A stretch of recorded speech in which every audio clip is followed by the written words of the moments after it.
Welcome to Make More Marbles. My name is Brad Hart, and we're here to interview the game changers, the future makers, the co-collaborators and creators who are here to collaborate with one another towards a better future for all of us. Enjoy the show. We've got a great guest coming up for you right now. Hey. Welcome to Make More Marbles. My name is Brad Hart. Today I am flabbergasted because I haven't seen Alex in like 2.5 years, I want to say. Last time that sounds about right. And you just meet somebody when you're like, you just drop in with them and every little thread you pull on is like another 15-20 minute conversation, and it just flows and we're all doing the same things. We have the same values. That was meeting Alex in Chattanooga about 2.5 years ago when I was considering moving there, because there's a lot of money being put to work in the Southeast for entrepreneurship, especially. I just had an opportunity to meet Sarah Blakely. She's the first female self-made billionaire. She's the founder of Spanx. Her and her husband, Jesse Itzler, are big into, helping local, like in Atlanta specifically, entrepreneurs to grow their businesses and support them. So I went down there with the Mavericks with Yannick Silver, and I met Sarah, and she said a couple things that really blew me away. One of which is, female entrepreneurs are the most underutilized resource in the world today. And I was like, wow, right. And then finally, the size of the vision, right? And how she, even though she's doing what she's doing, it's because that it wasn't worried about her or her family or even her tribe or community. It was like, how can I affect the world at large and roll a lot of people into a big vision and then take that success and help the community she cares about. So, getting to work with those entrepreneurs is really awesome. I know that you're doing similar stuff now, working with hedge funds and investment funds to put more money to work in the Chattanooga area and beyond. So why don't you kind of get us caught up on what that looks like, how people can help if they share those values, and why it's so important. Yeah. So first off, really good catching up with you again, man. I remember one of the conversations, like it was yesterday, was, talking about the differences between linear business models and exponential ones. After I had gotten back, I think, from a really cool group called Abundance 360, which is held in Beverly Hills each year. Wait, you were there? I was there. Not last year, but in previous years I've gone. I met Peter. I was more excited to meet Peter than I was like the President of the United States. Not the one we have now, the one before. Yeah. Did you know that orange is the new black when it comes to presidents? I didn't know if you knew that. Nice. But yeah, I mean, he's definitely a huge role model of mine. And I feel like, so for me, I grew up in East Tennessee. My hometown is Knoxville, Tennessee, but moved out to Silicon Valley, where it just lit my soul on fire in terms of really being able to, tap into my own imagination, understand not just science, but more importantly, the applied sciences. And, how can you put these things together as, for instance, going back to Peter, he calls them these exponential technologies, and then overlapping those with real product market fit and opportunities that are out there. And so since I came back to my hometown of Knoxville earlier, started up Knoxville's first entrepreneurial community center and co-working workspace, and have led a variety of different initiatives. I think it was like 2012 Fast Company called the group I helped put together, the leading example of social innovation for the state of Tennessee, by being a part of trying to help put the region on the map to say, hey, with low cost of living, low cost of doing business, the Southeast should be a place where we're able to attract more capital and attract talent to go do really cool stuff. Because if you look at some of the major innovation hubs across the country, places like Austin, Texas, where I just spent some time this year for 3 months, or San Francisco or Seattle, it's getting ridiculously expensive in some of these places. And if I've learned anything about innovation and entrepreneurship over the years, it's that the more you have runway, the easier it is to innovate and to eventually get it right. Because finding that product market fit and getting your business to scale always takes longer than you think it's going to take. Yeah, it's a really great point, is like, how can you create urgency, but also have enough runway so that like the natural, 6-7 pivots sometimes it takes to get to their thing actually has time to happen. Because the worst thing you could do as an entrepreneur is undercapitalize or bootstrap till you die, right? Because ultimately, like, we're out here to enroll people into our vision, damn it. Like, we're not going to be able to do that's like a non-starter. Every time I hear the word solopreneur, I cringe because nothing of great merit is ever achieved individually, right? You bring Right. what you bring to the table, you surround yourself with people that balance you out. It's all good. It's all part of the workflow, right? Yeah. So if you can get that product market fit, and by the way, Austin's fun. I just went there yesterday. Yeah. I love 100 that town. degrees. If you guys could just work on solving the humidity, seriously, just solve the humidity, and then all your Right. problems change, right? Absolutely. Absolutely. It's not the heat, man. It's It's funny. 100 degrees in California is doable. We can make it Yeah. work, but we can make it work. But if you humidity at 100%, now you're That's really. right. That's right. But yeah, if I think for me, if I could teach anybody anything, it would be create urgency, but also have the runway, and enrolling people into the vision is part of that. So how do you enroll these big money people? What are the things they care about that are getting them to invest in these projects? Is it the ROI? Is it the purpose? Is it the mission behind it? Do they want to give back? Like maybe it's a combination of all these things, but I think for anybody listening at home, like if you're going to really go after it and raise, $100,000, $1 million, $10 million, whatever it's going to be to fund the team that's going to build the dream. Yeah. How are you doing that? What do these people care about? Yeah. Let's talk about alignment a little bit. And by alignment, I mean, looking at there's a saying Einstein had, if a fish being told it has to climb a tree its whole life will end up thinking that it's stupid. I see that with a lot of solopreneurs, if you will, or entrepreneurs, where they have a great idea, but let's be honest, they're in the wrong environment. So I think one of the things in the Southeast is, if you look at, for instance, unless you're in the Bay Area and have a strong track record and reputation, going after a B2C market, which is going to always start off with a very, very high customer acquisition cost and a lot of unknowns. So you have to have massive runway in order to make that work. The odds are not in your favor. The odds are more in your favor. And these are general rules of thumb. I mean, there are always exceptions, but going after the B2B market can yield better predictable outcomes. And at the end of the day, that's what business is about. Smart business is about creating systems that yield predictable outcomes. So when you look across the Southeast, there are different regions that are known for different things.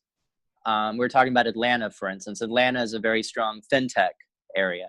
Or you look at Nashville. Nashville is very well known now for healthcare and health tech. I was just interviewing a guy, Vic Gatto, who heads up what is considered by CB Insights. They released a map of the most active VCs in each state. His VC firm, Solidus, was listed as the most active.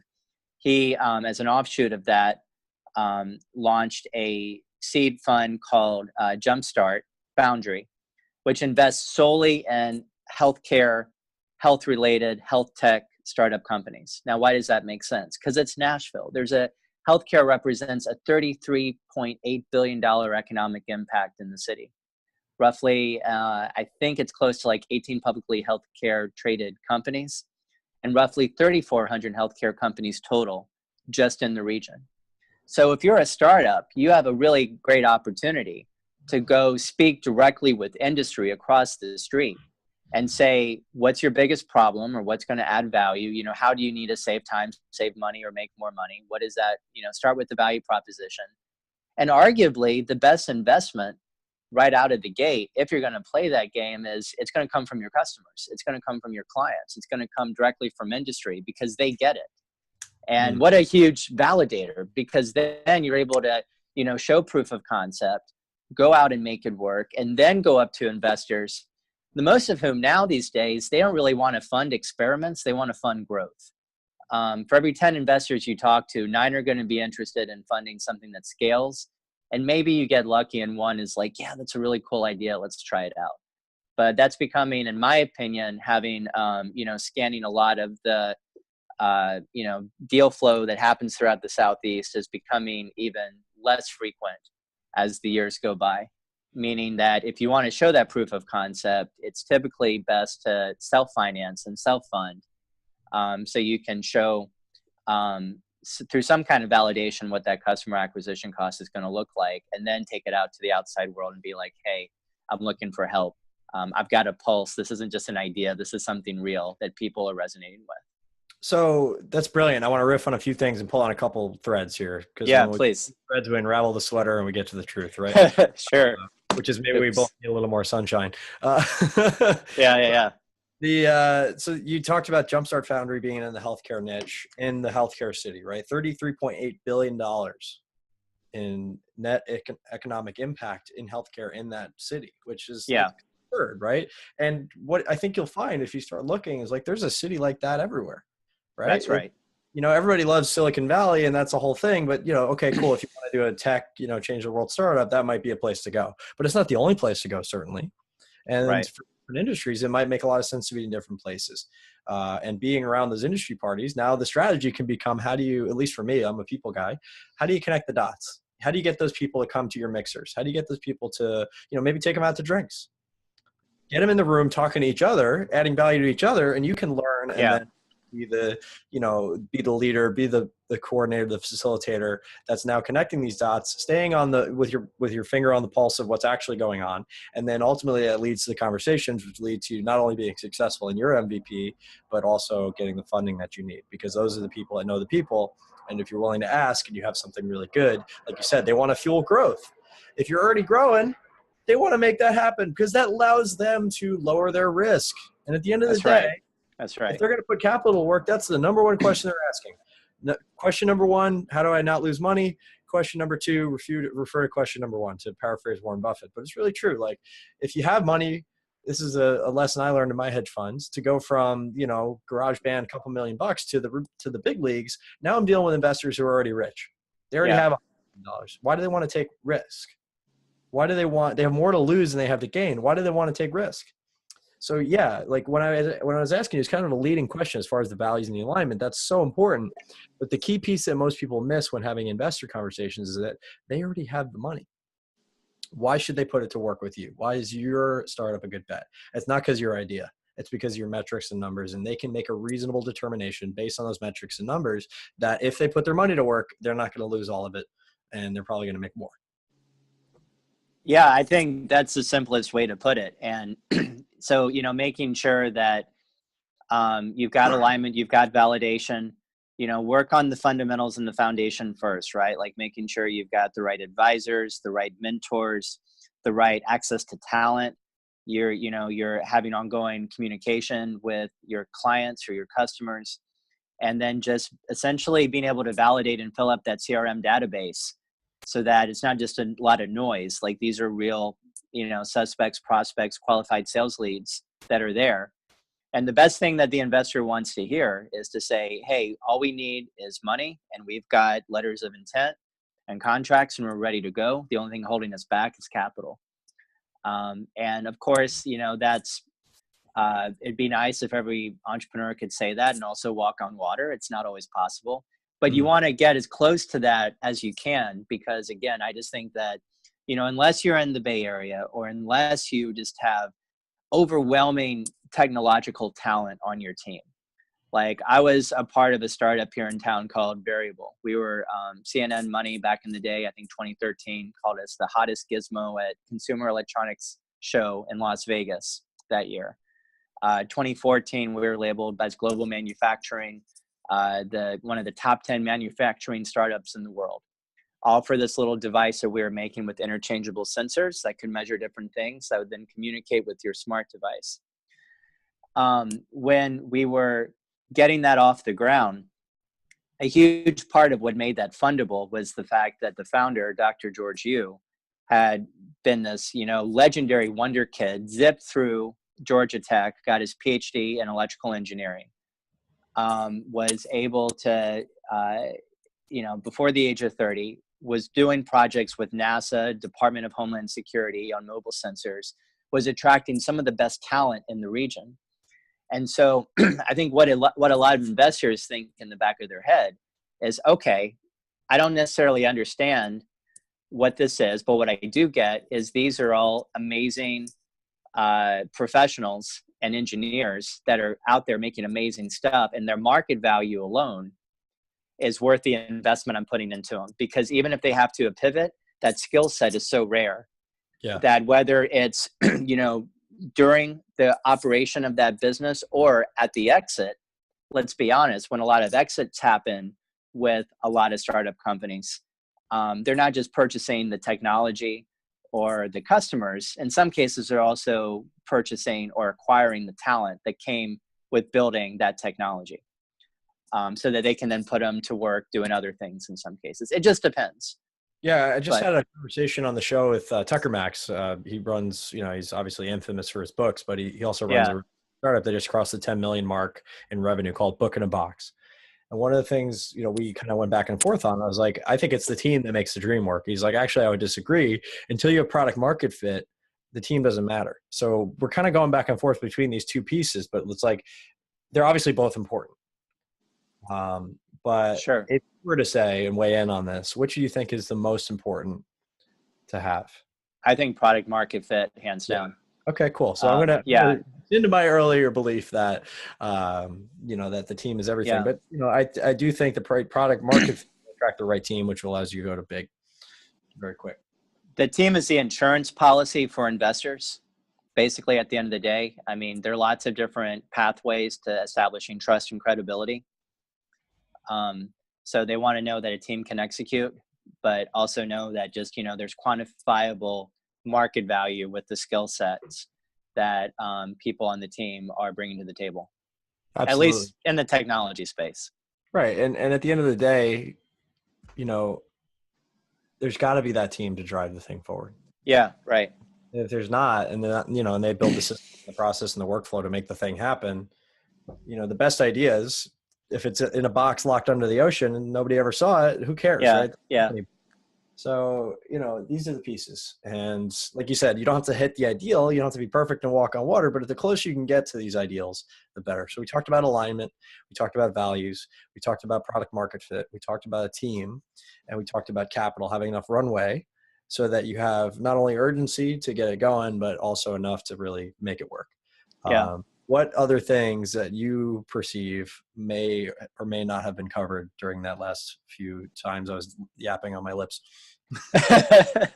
Yeah, no, it's a great question, because I think, just about a lot of success in life can be boiled down to a formula, at least for the opening moves. It's a lot like chess, right? I don't know if you're a chess player, Brad, but I've loved chess my whole life, and I can say that, for the first, maybe 4, 5, 6 moves into the game, you want to be pretty well versed in what are the right opening moves. And you don't really want to reinvent that. There's a lot of science and foresight that's gone into some of that. But then once you get deeper into the game, that's when you've got to be a little bit better about thinking on your feet and thinking several moves ahead. The same is true with the startup. And so, in my career, I've worked with close to, I counted it up a few weeks ago, 207 different startups throughout my career, either as a mentor, an investor, an employee, as an entrepreneur myself, a consultant, you name it. So I've kind of, been learning a lot of lessons along the way as I'm venturing off to start launching my own things again. And I came up with this book idea that I've been working on. And I'll give you the quick intro. I say, as the self-appointed president of the AAAA, the Anti-Acronym Association of America, I realized, so I've realized that a lot of business people love acronyms. So maybe that's a way to get through a very important idea for why most startups don't work. So I came up with it. F.A.R.T.S. Fire, Aim, Ready, Trash, Start Over. Startup Farts.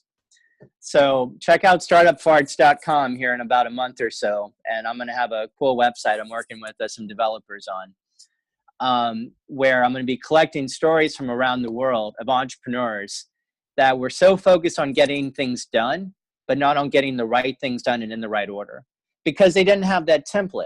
And that's one of the biggest challenges that entrepreneurs face is, there's only 36 hours a day, 9 days a week, as I like to joke.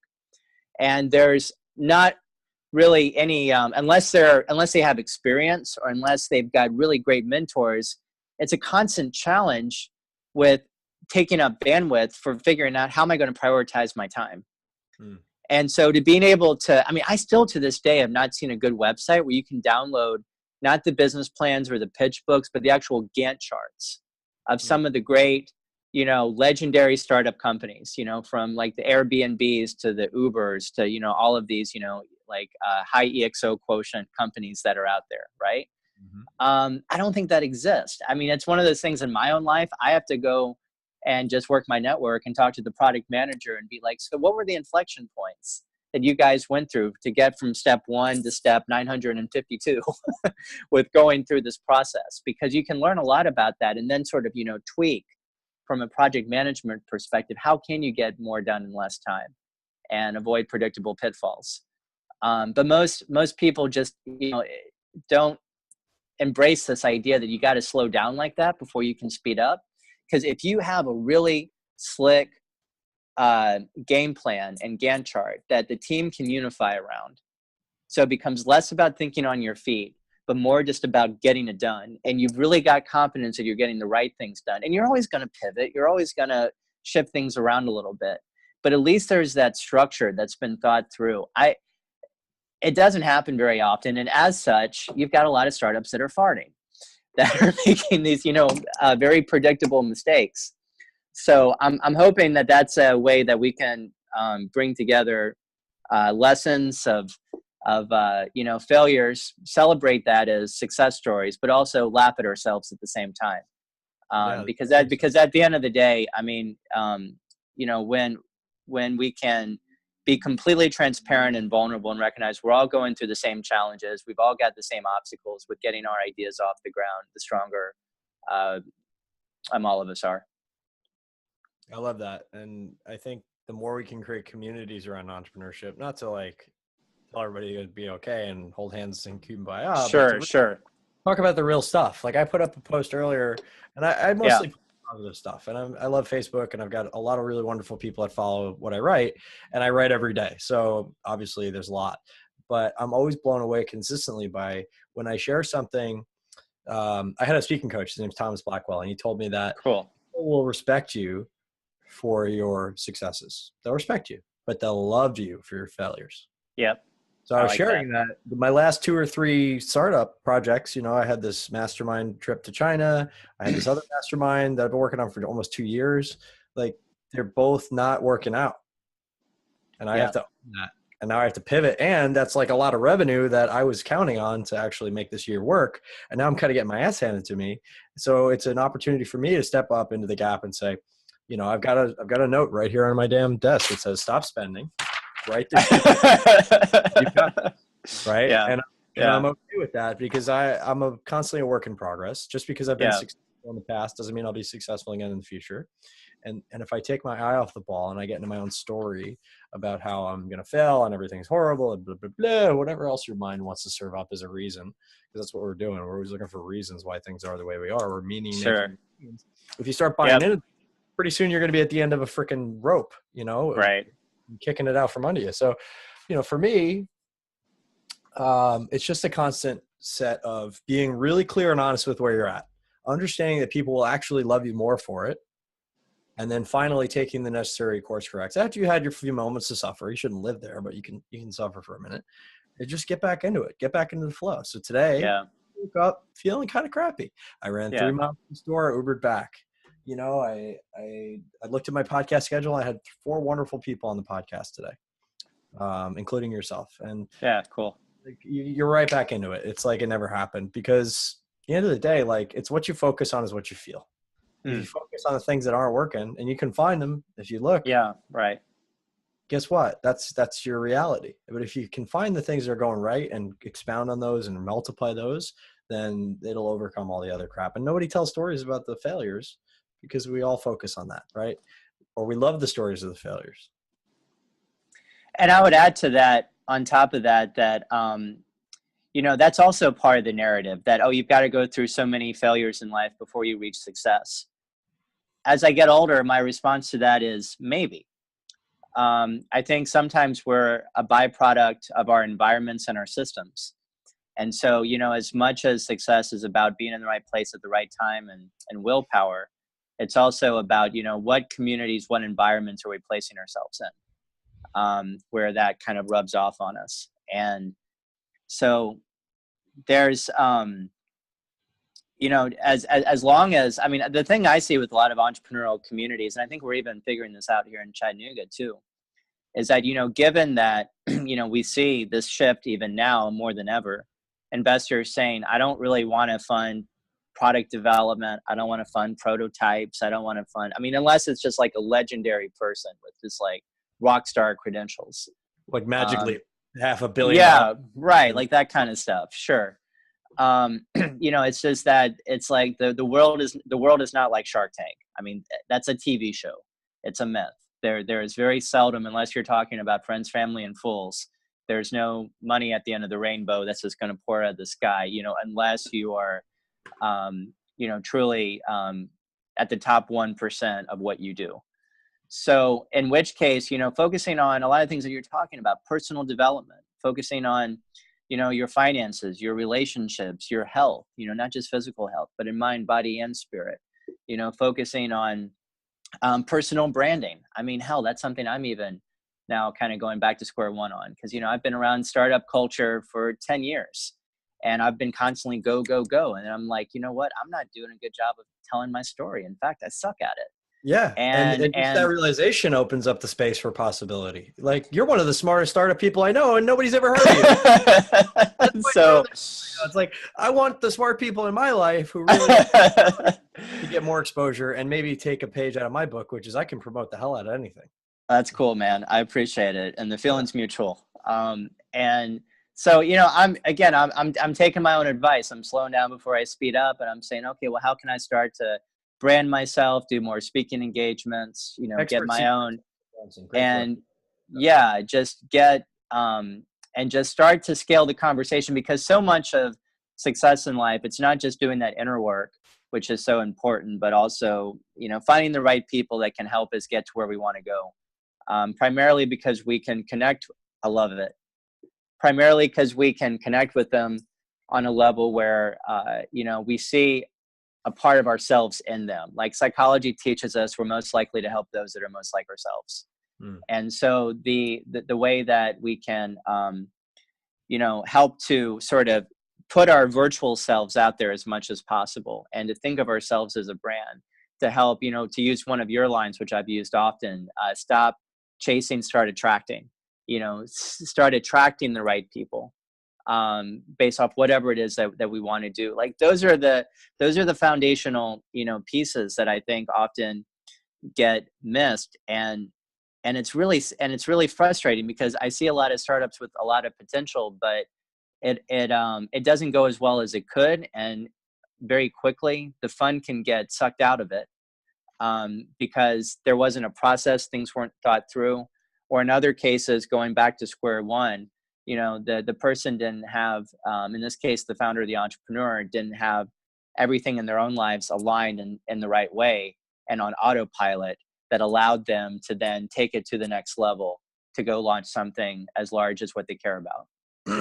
And we see examples of this all the time, of really successful CEOs building incredible companies who shall remain nameless, who are literally falling apart at the seams.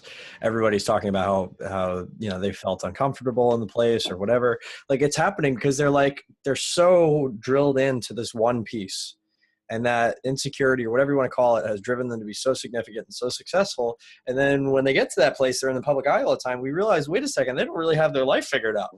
Yeah, right. And it's showing up. And people are getting upset because, hey, this is the leader and they need to behave in a certain way. But the things that got them to where they aren't the things that are going to keep them there. And if they ignore that, it's like there's water coming in, and you can ignore it, but eventually the ship's going to sink. Absolutely. So that's great. And I think another thing that because this, again, another thread to pull on. Yeah. Is people are so obsessed with zebras. I mean, I'm so obsessed with unicorns. I've looked my whole life. I still haven't found a unicorn. Mm-hmm. I've looked under trees, and I've looked. I've been to the freaking. Yeah. But what I have found? When you go to the Serengeti, you'll see this. You'll see a zebra, right? You'll see one zebra. And my favorite thing in the world is black and white animals. I'd love to know what your favorite one is. But you'll see one zebra, and then you're like, oh, that's so cool. It's a zebra. I've never seen a zebra before. Oh my God, that's so amazing. And then you see in the next 7 minutes about 7,000 zebras, and you're like, forget zebras. They're everywhere, right? They're ubiquitous. Yeah, sure. And it's a great metaphor for startups, right? It's a great metaphor for businesses in general. Like zebras are ubiquitous. They're everywhere. They're hard to spot by the predators that want to take them down. They're consistent. You take one down, there's another 10 to fill its place. But what I haven't found is a unicorn, right? And you might search your whole life and not find a unicorn, but these cash flow businesses that are all around us, we can jump into and make incremental improvements on and really move the needle for a lot of people. So you don't have to be a unicorn chaser. You can start being a zebra collector. I think that's spot on. And on top of that, you know, a lot of the best cash flow positive businesses arguably aren't sexy. You know, they're not in the Silicon Valley limelight. And they're not the kind of things you're gonna, you know, hear about on the news. But I've learned over the years, insecurity screams, money talks, wealth whispers, and power is invisible.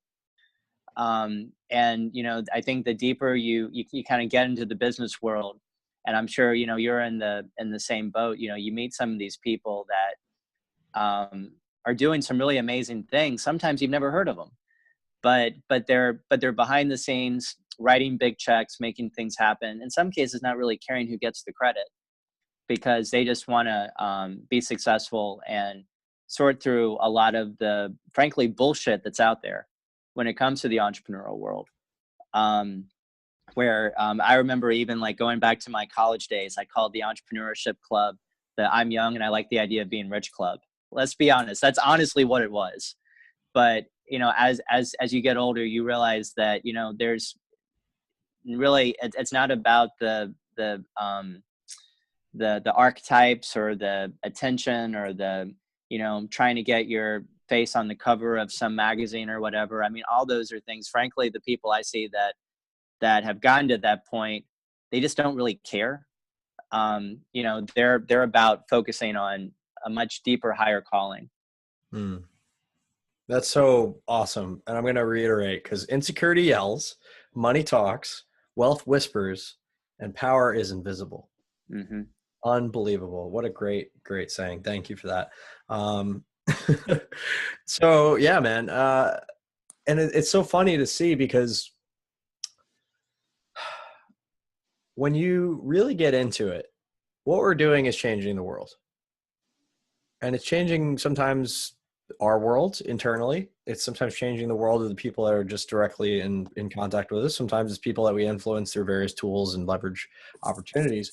But if you're not solid and on good ground, it doesn't mean you have everything perfect. That's not what I'm saying. But if you're not on a solid grounding where you really are owning your own shit, how do you expect to influence anybody if you can't influence yourself? If you can't lead yourself, how can you lead others? And the mark of a leader is not creating more followers. Anybody can do that. Anybody with a hot ass on Instagram can gain a lot of followers. The mark of a leader is, do I create more leaders? Yeah. And so do I get the leverage that I need to get, that my message lives on beyond me, and the domino and the ripple effects go on forever? And that might just sound like woo, but it's true. Saying goes, change begins within. I'm reminded, there's a quote by Sun Tzu: he who controls many men is powerful. He who is the master of himself reigns supreme, or something like that. It's the same idea. The battle is won before it's ever fought. Yeah, that exactly. So, yeah, I just, you know, I mean, I personally, even, I think we were talking about this before the podcast. I spent 3 months at one of my favorite places in the country called Optimum Health Institute. It's a vegan retreat in Austin, Texas. It's outside of Austin, Texas, in a little town called Cedar Creek, about 25 miles east of Austin. There's another one actually in San Diego, where you're at. Please, but yeah, the only 2 locations in the country, and this is a place where people from across the world come to eat plant-based macrobiotic meals. And these are my words, not there, you know, speaking just independently. I felt that half of the guests that I see there are people that are just peak performers. They're athletes, they're entrepreneurs. They're just, you know, constantly taking their lives to the next level. Really, really amazing, inspiring people. And they're there just to hit the reset button, to get re-energized, and then get back to their lives and do their thing. You have another half of people that show up that have what the culture there calls health opportunities. So I've seen people show up at this place with diabetes, both type 1 and type 2, cancer, Lyme disease, psoriasis, depression. Again, not speaking for the organization, just as an independent person looking within. I've seen some people overcome some overwhelming odds simply because by being on a plant-based diet, they were able to revitalize their immune system. But more importantly, more than just the food, there's an emphasis on mind, body, and spirit, and letting go of all the things that are not serving us with each of those three influences in our life, and being very focused on from there afterwards, moving forward to stay healthy. It's not just about, consuming healthy food to stay healthy. It's about consuming knowledge, not distraction, in our mind in order to stay healthy. And likewise, embracing love, not fear, for our spirit as fuel to keep us going. And if you create that right environment, you are by design unstoppable.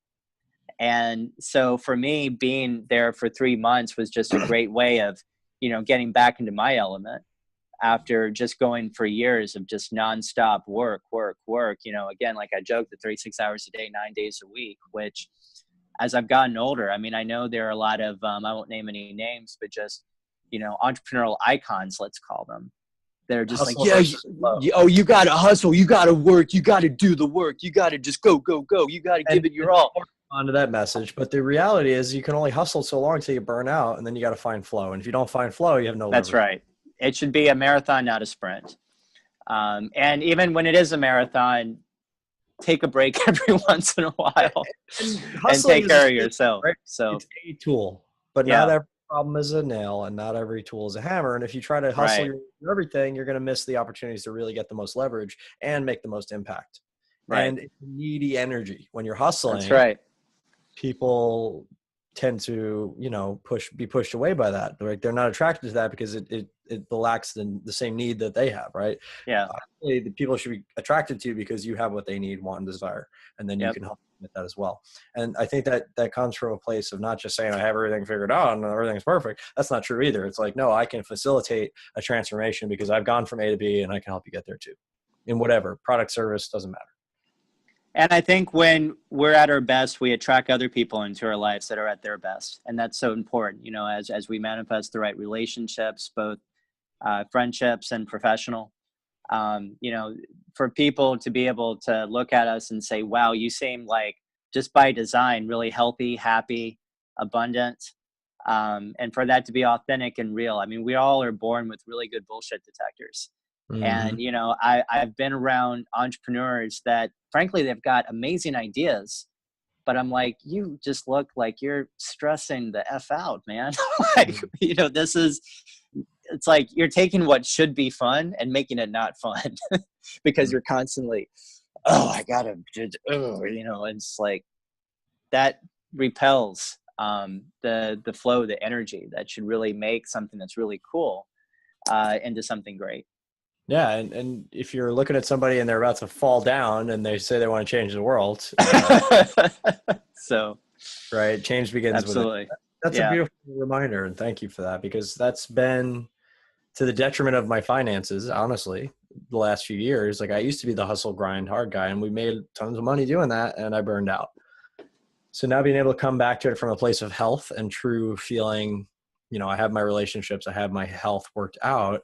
Now the money thing, I get to do it bigger, and I get to do it from a sustainable place, and I get to do it from a place of, I feel like I'm truly contributing and not just trying to survive. Yeah.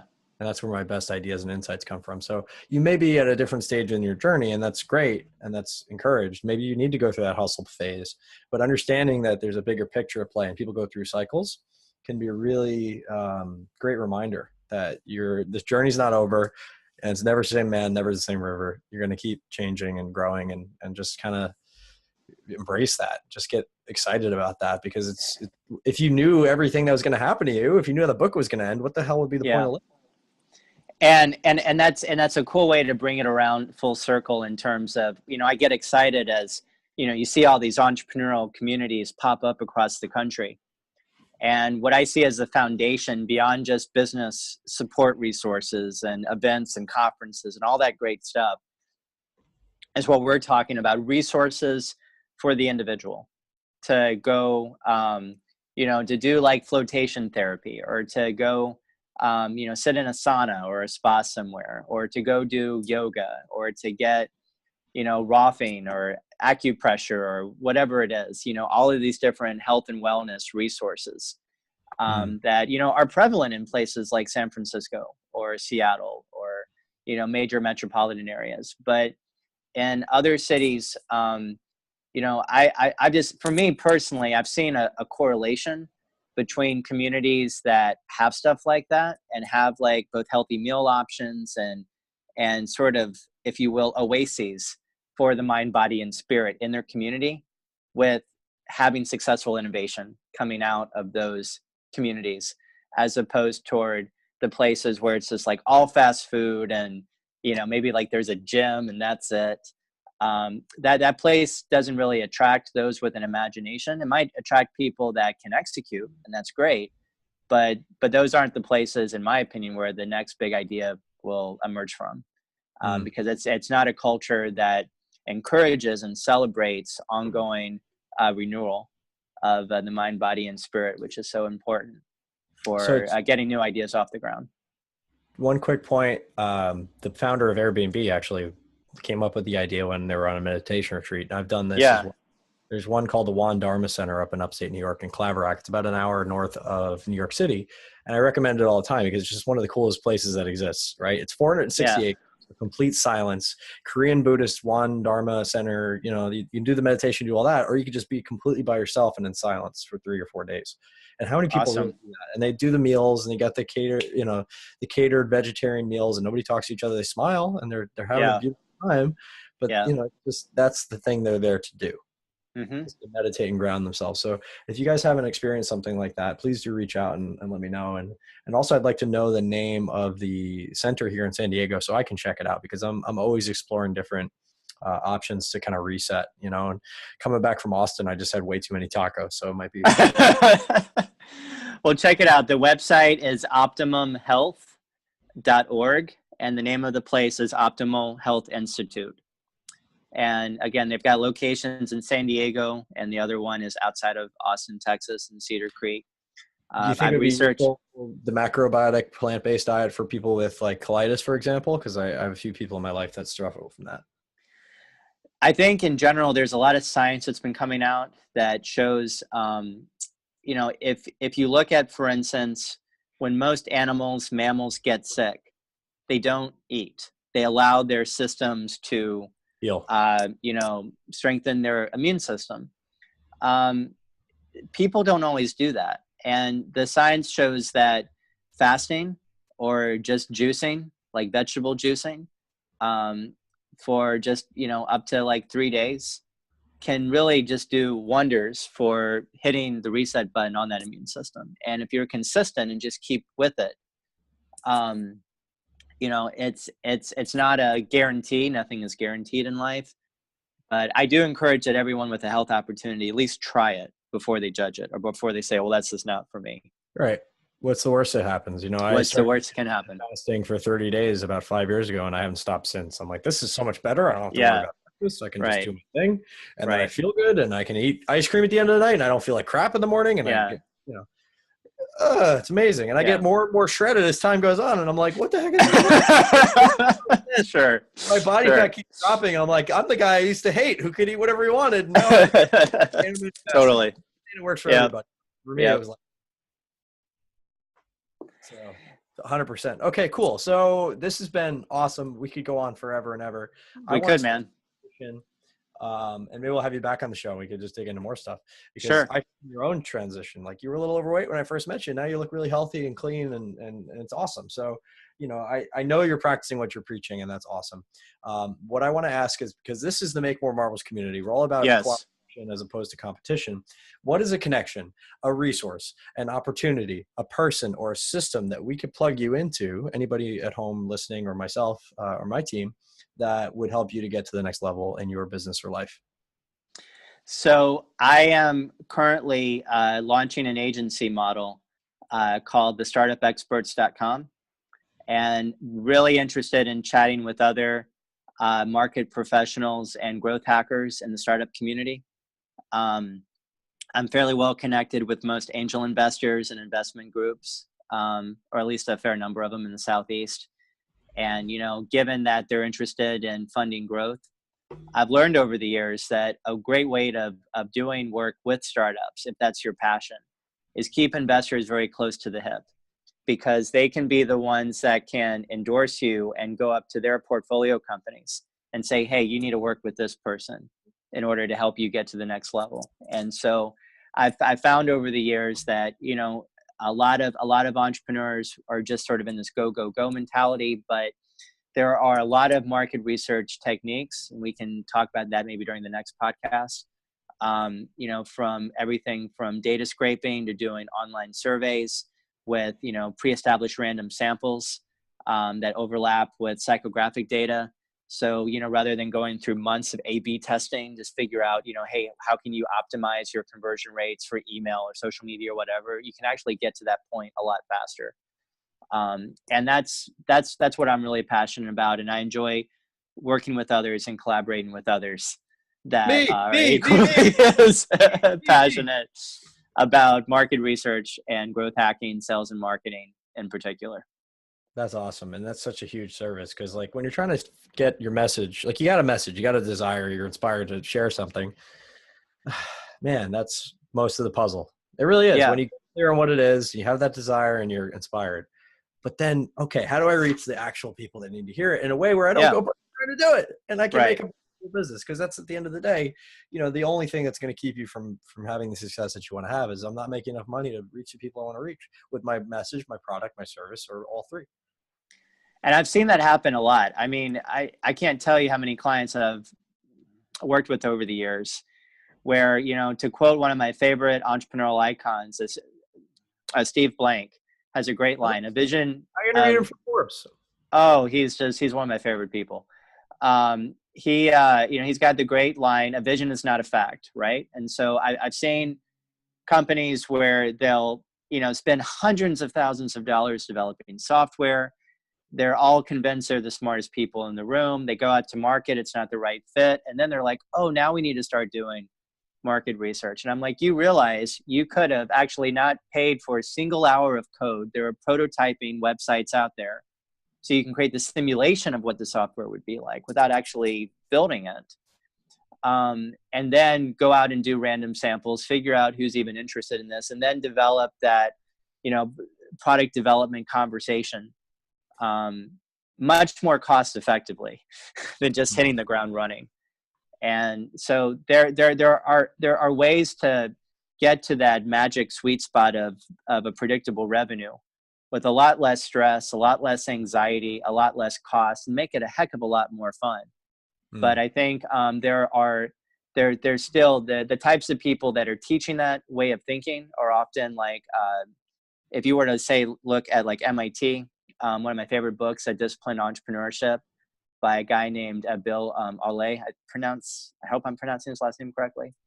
You know, he says, if you look at all the technology companies that came out of MIT since 2006, I could get this wrong, but it was somewhere in the ballpark if you'd had like the 17th world's largest economy. Wow.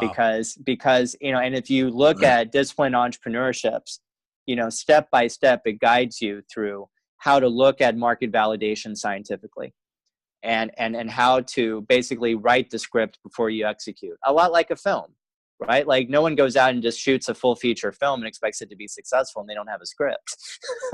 But oftentimes in startup culture, that's exactly what happens. Right. Ready, fire, aim. Ready, fire, aim. And so helping guilty. So 100%. Yeah, sure. It's not my strength to get product market fit. It's my strength to bring smart people together and do the thing. So now if I'm going to really like hard on myself, I'm going to invest whatever the hell it takes, time, energy, money, connections, etc., into learning what you know about this psychographics piece. Because if I can get that dialed in from the get, I've got the metaphors, I've got the experience, I've got the resources, I've got the opportunities for people to come into my fold. And now I just need to be able to reach in a way that's really effective. And like, I've been gutting it out for long enough, man. I've done the interviews with, the Virgin people and, the major authors and all these people. I've got the goods. Let's find a way to deliver the goods to the right people. That's not going to crush us. I'm right there with you, man. I think that's going back to what you said, the Sun Tzu line, the war is won and before it's fought. The same is true with the startup. You should know your customers and how they think, or at least have a really strong hypotheses or theories regarding what that decision-making process is like, and then be able to work backwards from there regarding developing that product or service. And I got another great book that I'm always recommending is Ask by Ryan Levesque. I just lost a client. I love that one. Yeah. Somebody was considering my mastermind or Ryan's mastermind, and they chose Ryan's, and I totally get it. It's more expensive, but it's definitely high quality for their specific thing. Like they want to do marketing. Yeah, sure. But he's also based in Austin, Texas, I think. Yeah, Ryan's just a genius. He lived in China.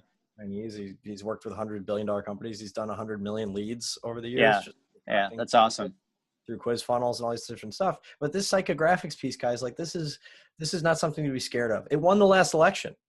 Psychographic research and marketing, understanding what people want more than they even do is the name of the game. And it makes everything else much easier. So where can people reach out to you to learn more about this, Alex?